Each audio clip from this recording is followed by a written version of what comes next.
தேங்காய் போட்ட முட்டாய், தேங்காய் போட்ட பிஸ்கெட் இதெல்லாமே வந்து எனக்கு ரொம்ப பிடிக்கும். ஸோ அன்னைக்கு வந்து ஹஸ்பண்ட்ட எதார்த்தமா பேசும்போது சொன்னேங்க. அதனால ஒரு டப்பா தேங்காய் முட்டாய வாங்கிட்டு வந்து குடுத்துட்டாங்கங்க. "உனக்கு தோணும் போதெல்லாம் எடுத்து சாப்பிடு" அப்படின்னு சொல்லிட்டு.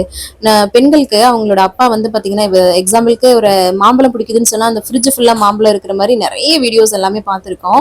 ஸோ அது மாதிரி தான் இப்போலாம் வந்து பார்த்தீங்கன்னா, என்னோட ஹஸ்பண்ட் வந்து பார்த்தீங்கன்னா, நான் நெனைச்சோனே வந்து பார்த்தீங்கன்னா, அது எல்லாமே வந்து சில விஷயங்கள்லாம் நான் நினைக்கிறதுக்கு முன்னாடியே நான் வந்து வெளியில சொல்லியிருக்க மாட்டேன். ஆனா அது எனக்கு பிடிக்குது அப்படின்னு சொல்லிட்டு சில விஷயங்கள்லாம் செய்வாங்க.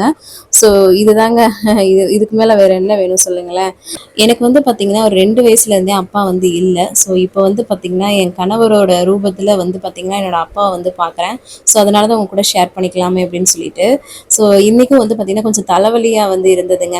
அப்புறம் வந்து வெளியில கூட்டிட்டு போய் அந்த ஏரியாவே ஒரு 10 ரவுண்ட் அடிச்சோங்க. அடிச்சுட்டு ஐஸ்கிரீம்லாம் சாப்பிட்டுட்டு அப்படியே ஃப்ரெஷ் அப் பண்ணி என்னைய வந்து கூட்டு வந்தாங்க. இதுக்கு மேல வேற என்னங்க வேணும்? தேங்க்ஸ் ஃபார் வாட்சிங்.